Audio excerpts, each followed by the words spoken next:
എല്ലാവർക്കും നമസ്കാരം. Back to എർത്തിന്റെ ഇന്നത്തെ എപ്പിസോഡിൽ നമ്മൾ കവർ ചെയ്യാൻ പോകുന്നത് എന്താണ് പെർമാകൾച്ചർ.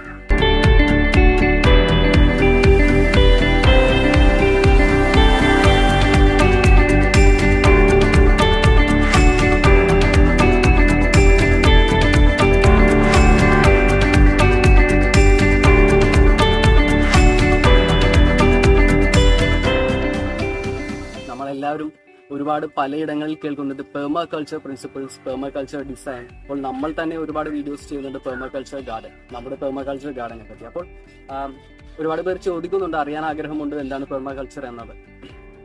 സോ ബേസിക്കലി പെർമാകൾച്ചർ എന്ന് പറയുന്നത് ഒരു system of a method David Holmgren and Bill Mollison 1970s ഒരു കോർഡിനേറ്റ് ചെയ്ത് കൊണ്ടുവന്ന ഒരു സിസ്റ്റം ഓഫ് അഗ്രികൾച്ചർ ആണ്. അപ്പോൾ അഗ്രികൾച്ചർ എന്ന് പറയുമ്പോൾ അതൊരു വൈഡ് ടേമായി പോകും. So I will explain what is permaculture.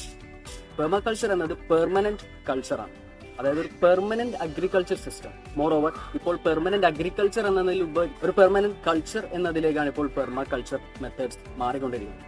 So permanent ആയിട്ടുള്ള അഗ്രികൾച്ചർ, റെസിലിയന്റ് ആയിട്ടുള്ള, അതായത് ഇപ്പോഴത്തെ നമ്മുടെ സിസ്റ്റം ഫോളോ ചെയ്യുന്നത് മോണോക്രോപ്പിംഗ്, അതായത് ഒരേ ചെടി തന്നെ ഒരു ഏക്കർ സ്ഥലത്താണെങ്കിൽ ഒരേ ചെടി തന്നെ കുറെ വെച്ച് പിടിപ്പിക്കുന്നതാണ് നമ്മുടെ ഇപ്പോഴത്തെ അഗ്രികൾച്ചർ. അപ്പോൾ അതിൽ ഒരുപാട് ദൂഷ്യഫലങ്ങൾ നേരിടുന്നത് എന്താണെന്ന് വെച്ചാൽ ഒരു പെസ്റ്റ് മതി. ഇപ്പോൾ ക്യാബേജാണ്, ഇപ്പോൾ നിങ്ങൾ ക്യാബേജാണ് വളർത്തുന്നതെങ്കിൽ ആ ഒരു ക്യാബേജിനെ നശിപ്പിക്കാൻ ഒരു പ്രാണിയോ ഒരു ക്യാബേജ് ലീഫ് റോളറോ അങ്ങനെ ഏതെങ്കിലും ഒരു പെസ്റ്റ് അതിൽ വന്നു കഴിഞ്ഞാൽ ആ ഏക്കറിലുള്ള എല്ലാ വിളകളെയും ബാധിക്കും. അങ്ങനെ നമ്മുടെ കർഷകർക്ക് വിളനാശവും കൃഷിനാശവും ഉണ്ടാവുകയും ഒരുപാട് നാശനഷ്ടങ്ങൾ വരികയും അവർക്ക് കൃഷി എന്നത് അവർക്ക് ഒരു ആദായകരമല്ലാത്ത ഒരു ഉപജീവന മാർഗം ആയി തീരുകയും ചെയ്യും.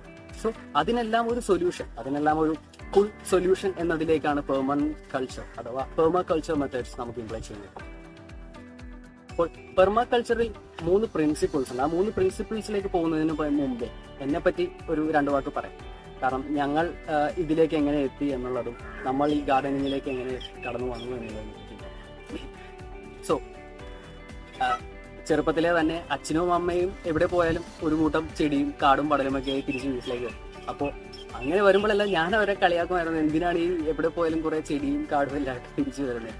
ബട്ട് അങ്ങനെ പറയുമായിരുന്നെങ്കിലും എൻ്റെ ചെറുപ്പത്തിലെ കളിക്കൂട്ടുകാർ, ഞാൻ എൻ്റെ ടോയ്സ് വെച്ച് കളിക്കുന്നതെല്ലാം ഈ ചെടികളുടെ ഇടയിലാണ്. ചെറിയൊരു വീട്ടിൽ നമ്മൾ താമസിച്ചിരുന്ന സമയത്താണെങ്കിൽ കൂടി അച്ഛനും അമ്മയും ഫ്രണ്ടിൽ കുറെ പൂച്ചെടികളും മുകളിൽ പച്ചക്കറികളും എല്ലാം വെച്ചിരുന്നു. അപ്പോൾ ഞാൻ കളിക്കുന്നതും എൻ്റെ ആദ്യത്തെ കളിക്കൂട്ടുകാർ എന്ന് പറയുന്നത് ഈ പ്ലാന്റ്സ് ആൻഡ് അതിലുള്ള ഇൻസെക്ട്സും ഉറുമ്പുകളും എല്ലാമാണ്. അപ്പോൾ ചെറുപ്പത്തിലെ ഇത് കണ്ട് വളർന്നു വന്നെങ്കിലും എനിക്ക് അതിനോട് വലിയൊരു താല്പര്യം ഉണ്ടായില്ല. ഇപ്പൊ ഉള്ള ന്യൂ ജനറേഷൻ എല്ലാവരും പറയുന്നത് പോലെ എന്റെ കൈ ചീത്തയോ കൈ അഴുക്കോ അങ്ങനെയുള്ള കാര്യങ്ങളൊക്കെ ഞാനും പറഞ്ഞ് ഒഴിഞ്ഞു മാറിയിരുന്നു. ബട്ട് കുറച്ച് നാൾ കഴിഞ്ഞു BSc എത്തിയപ്പോൾ ഞാൻ ചൂസ് ചെയ്ത വിഷയം ബോട്ടണി ആൻഡ് ബയോടെക്നോളജിയാണ്. ഇത് രണ്ടും എനിക്ക് ഇൻട്രസ്റ്റ് ഉള്ള ഒരു വിഷയമായിരുന്നു. അങ്ങനെ അത് കഴിഞ്ഞ് ചെയ്തത് MSc മൈക്രോബയോളജിയാണ്. അപ്പോൾ എനിക്ക് അറിയേണ്ടിയിരുന്നത് നമുക്ക് കാണാൻ പറ്റാത്ത ഒരു അദൃശ്യമായ ലോകം, ബാക്ടീരിയ, ഫംഗസ്, അതിന്റെ എല്ലാം അതിനെപ്പറ്റി കൂടി പഠിക്കണമായിരുന്നു. അങ്ങനെ അത് കഴിഞ്ഞ് ഞാൻ ചെന്നെത്തുന്നത്, അപ്പോഴും ഞാൻ ഈ ഫീൽഡിലേക്ക് കറക്റ്റായിട്ട് വന്നിട്ടില്ല, ഞാൻ ചെന്നെത്തിയത് ഒരു ഓർഗാനിക് ഫാമിംഗിലാണ്. ആ ഓർഗാനിക് ഫാമിലുള്ള മെത്തേഡ്സ്, ആ ഓർഗാനിക് ഫാമിലുള്ള സൈക്ലിംഗ് എന്ന് പറഞ്ഞാൽ ഒരു സിസ്റ്റത്തിൽ നിന്ന് മറ്റൊരു സിസ്റ്റത്തിലേക്ക്, അതായത് ഇപ്പോൾ പശുക്കളുടെ ഡയറി ഉണ്ട്, ആ പശുക്കളുടെ ഡയറിയിൽ നിന്നുള്ള വേസ്റ്റ് പ്രോഡക്ട്സ് എല്ലാം യൂട്ടിലൈസ് ചെയ്തുകൊണ്ട് ഇവർ ഗാർഡനിങ്ങിലേക്ക് എങ്ങനെ എത്തിക്കുന്നു, ആ ഗാർഡനിങ്ങിൽ നിന്നുള്ള ബാക്കിയുള്ള ബൈ പ്രോഡക്ട്സ് എങ്ങനെ പശുവിന്റെ ഡയറി ഫാമിലേക്ക് പോകുന്നു. അപ്പോൾ അതൊരു കംപ്ലീറ്റ് സൈക്കിളാണ്. അങ്ങനെ ഒരു ഓർഗാനിക് ഫാമിംഗിൽ എത്തിക്കഴിഞ്ഞപ്പോൾ എന്റെ കാഴ്ചപ്പാട് മാറി. ആ ഓർഗാനിക് ഫാമിംഗിൽ എത്തിക്കഴിഞ്ഞപ്പോഴാണ് നമ്മൾ ഓർഗാനിക് ഫാമിംഗ് എന്താണെന്ന് മനസ്സിലാക്കുന്നത്. അപ്പോൾ ഒരുപാട് ആൾക്കാർ ഓർഗാനിക് ഫാമിംഗ് ചെയ്യുന്നുണ്ട്, നല്ല കാര്യമാണ്, വളരെ നല്ല കാര്യം. കാരണം നമ്മുടെ പ്രകൃതിയോട് ഇണങ്ങി നമ്മൾ ചെയ്യുന്നതേ നമുക്ക് എന്നും നിലനിൽക്കുന്നതാവുന്നുള്ളൂ. അപ്പോൾ ആ ഓർഗാനിക് ഫാമിംഗ് ഞങ്ങൾ അഡോപ്റ്റ് ചെയ്തെങ്കിലും അതിൽ ഒരുപാട് കാര്യങ്ങൾ നമുക്ക് പഠിക്കാനുണ്ടായിരുന്നു.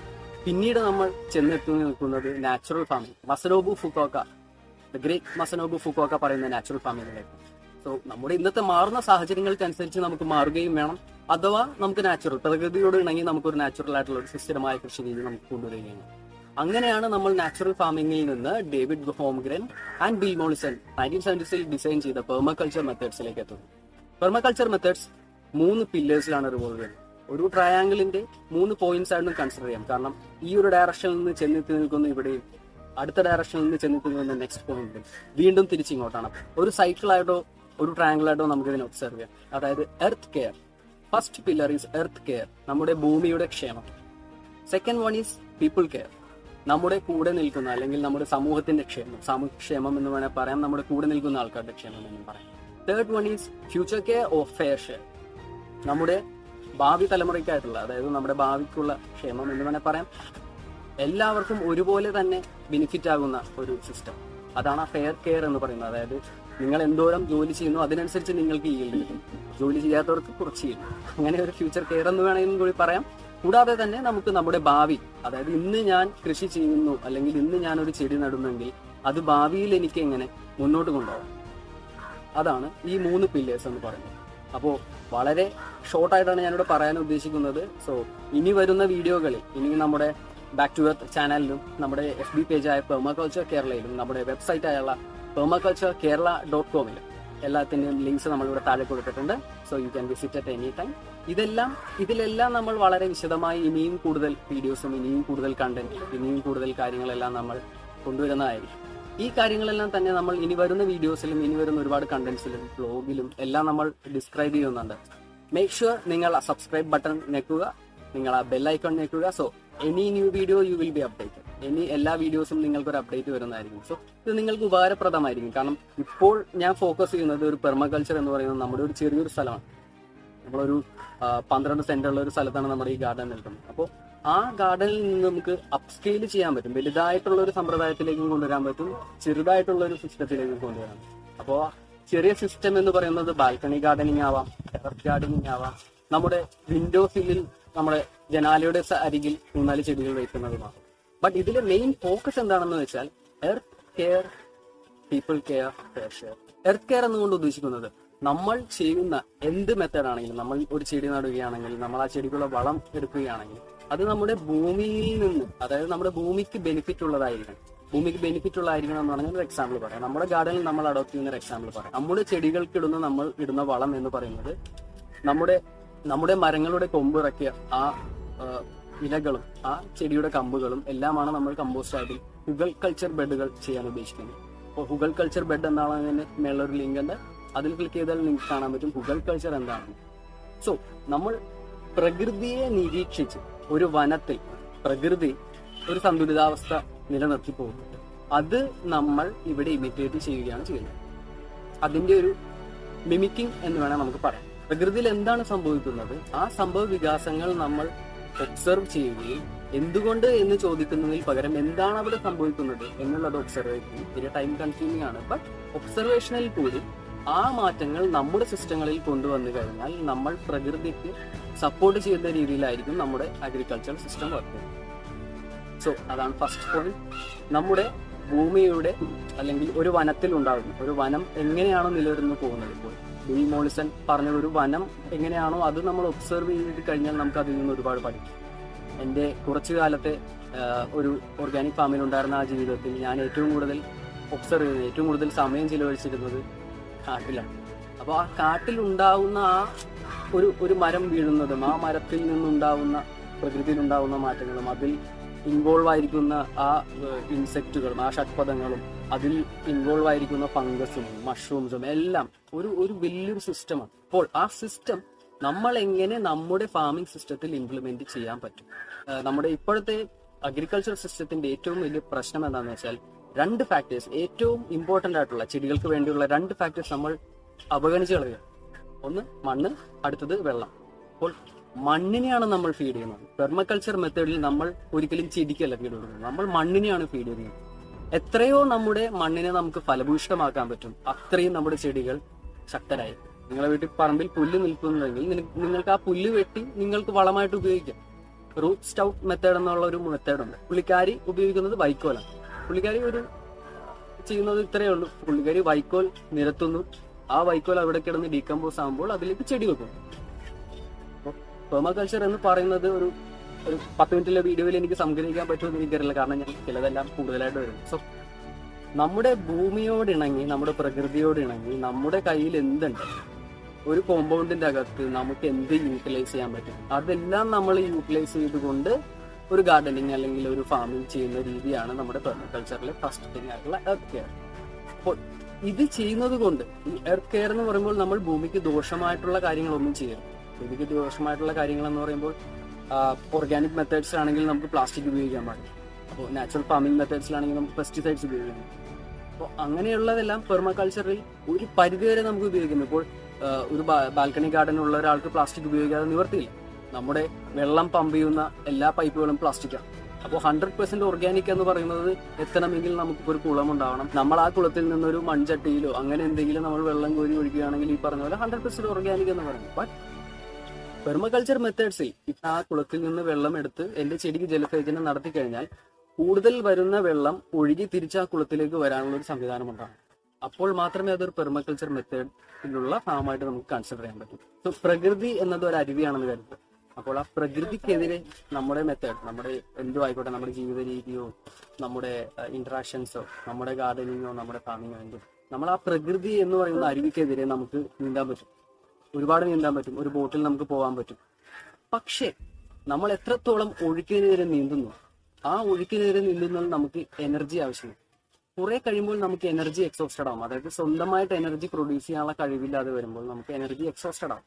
അപ്പോൾ എർത്ത് കെയർ വഴി നമുക്ക് പ്രകൃതിയുടെ ആ ഒരു സിസ്റ്റം, ആ പ്രകൃതിയിൽ ഇപ്പോൾ ആ അരുവി ഒഴുകുന്ന ഒഴുക്കിൽ നമുക്ക് പോകാം. കുറച്ചു കഴിഞ്ഞാൽ നമ്മൾ തളരും. കുറച്ചു കഴിഞ്ഞ് നമ്മുടെ എനർജി എക്സോസ്റ്റഡ് ആകുമ്പോൾ നമ്മൾ തളരും. പിന്നെ നമ്മൾ വിട്ടുകൊടുക്കുകയാണെങ്കിൽ ആദ്യം ഒരു ബുദ്ധിമുട്ടും പേടിയും ഉണ്ടാവും. അയ്യോ എന്നെ അരുവി എടുത്തുകൊണ്ട് പോകുന്നേ എന്നുള്ളൊരു പേടി ഉണ്ടാവും. ബട്ട് കുറച്ചു കഴിയുമ്പോൾ നമുക്ക് ആ അരുവിയുടെ ഗതി മനസ്സിലാവും.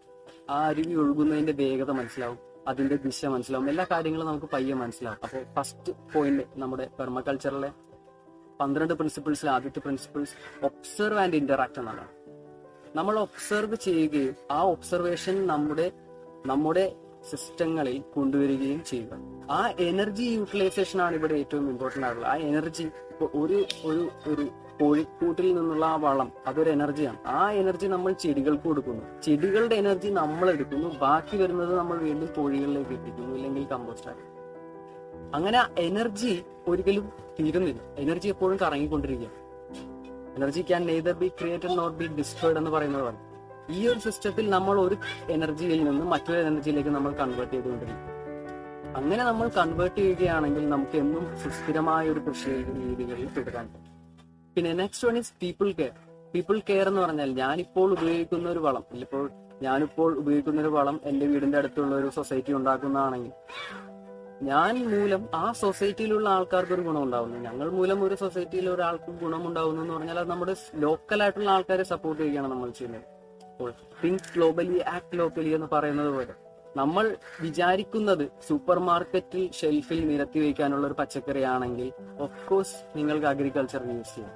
ബട്ട് ക്ലീൻ ആയിട്ടുള്ള, വിഷമയമില്ലാത്ത, എന്നും സുസ്ഥിരമായിട്ടുള്ള ഒരു വരുമാനം നൽകുന്ന, എന്നും നിലനിന്ന് പോകുന്ന ഒരു കൃഷി രീതിയാണ് നമ്മൾക്ക് വേണ്ടതെങ്കിൽ നമുക്ക് പെർമകൾച്ചർ പ്രിൻസിപ്പിൾസ് യൂസ് ചെയ്യാം.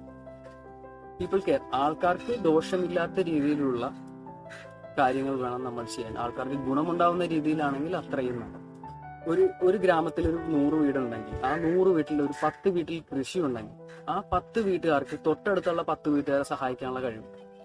അങ്ങനെ വന്നു കഴിയുമ്പോൾ തന്നെ നമ്മൾ ഒരു സെൽഫ് സസ്റ്റൈനബിൾ, ഒരു ഇക്കോ വില്ലേജ് എന്ന് വേണേൽ പറയാം, ഒരു സെൽഫ് സസ്റ്റൈനബിലിറ്റിയിലേക്ക് നമ്മൾ വരും.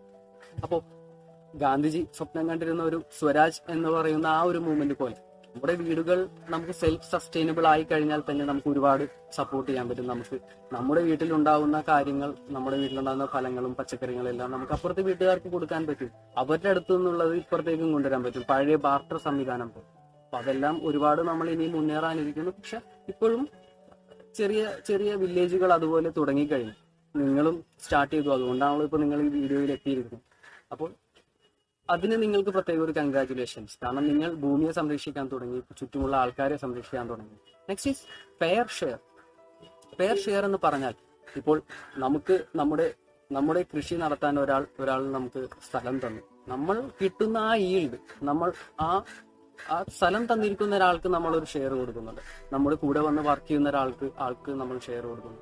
അപ്പോൾ ആ ഫെയർ ഷെയർ എന്നുള്ളത് നമ്മുടെ ഭാവി തലമുറയ്ക്കും കൂടി വേണ്ടിയുള്ളത്. നമ്മുടെ ഭാവിയിലേക്കുള്ള സമ്പത്ത് നമ്മൾ കൈമാറുന്നു എന്നുള്ളത് കരുതിയ ഫെയർ ഷെയർ എന്ന് പറയുന്നത്, ഇപ്പോൾ നമ്മൾ 10 പേർ ഒരേപോലെ അധ്വാനിക്കുന്നുണ്ടെങ്കിൽ നമുക്ക് ഒരേപോലെയാണ് നമ്മൾ ഷെയർ ചെയ്യുന്നത്. നമ്മുടെ നഷ്ടങ്ങളും നമ്മുടെ ലാഭങ്ങളും എല്ലാം നമ്മൾ ഒരുമിച്ച് തന്നെയാണ് ഷെയർ ചെയ്യുന്നത്. നമ്മുടെ ഹാർവസ്റ്റും നമ്മൾ ഒരുമിച്ചാണ് ഷെയർ. അപ്പോൾ എന്തോരം എത്രത്തോളം നമ്മൾ അതിലേക്ക് നമ്മൾ ഇൻവോൾവ് ആയിരിക്കുന്നു അത്രത്തോളം തന്നെ നമുക്ക് റിസൾട്ട് കിട്ടും.